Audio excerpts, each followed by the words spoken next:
Module 1 Lecture 7 The Alif, Part 1.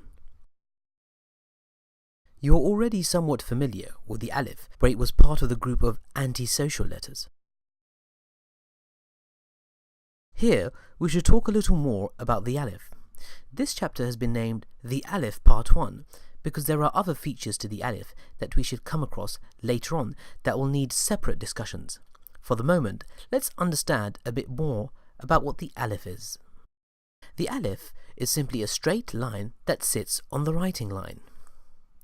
Roles of the Alif. The Alif essentially has two roles in Arabic. It acts as a place for the Hamza to sit on and a long vowel that doubles the length of a specific vowel. For now, we will only look at point number 1, the Alif as a place for the Hamza to sit on. We will look at its second role later on in detail, so don't worry too much about memorizing this information right now. The lazy Hamza. So, one of the roles of the Alif is to act as a place for the Hamza to sit on. The Hamza is what I've termed lazy because it can't seem to rely on its own weight and stay put. You'll discover that sometimes it's by itself relaxing on the writing line as follows. At other times, it needs that extra assistance and resorts to nesting on top of other letters. Now, one of these letters is the Alif. So when it sits on an Alif, it can sit on top of it, or it may crouch down below it, for reasons that will be explained later on.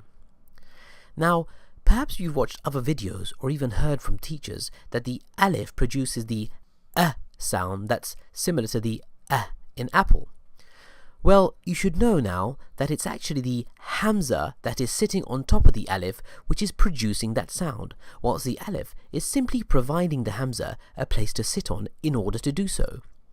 We've already learned that it's only the Hamza that is responsible for that glottal stop sound.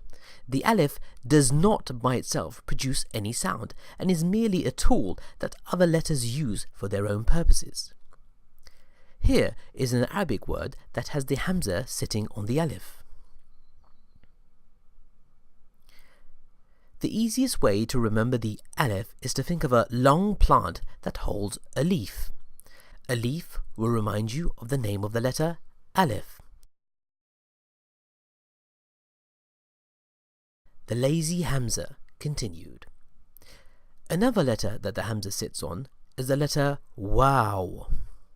Once again, if you see the Hamza on top of this letter, you will be required to make that glottal stop sound that the Hamza makes. Remember, the Waw here is simply a place for the Hamza to sit on, just like the Alif was. No sound relating to the Waw should be made in any way. The Waw sound is only made when it appears on its own without the Hamza. Here is an Arabic word that has the Hamza sitting on the Waw. Don't worry about the word itself or its pronunciation at this stage. The main thing is to notice that this is a word wherein the Hamza is sitting on the letter Waw. The final letter that the Hamza sits on is the letter Ya, but without the Ya having the familiar two dots that are below it. Once again, if you see the Hamza on top of this letter, you will be required to make that glottal stop sound that the Hamza makes. Remember, the Ya here is simply a place for the Hamza to sit on, just like the Alif and the Waw were. No sound at all relating to the Ya should be made in any way.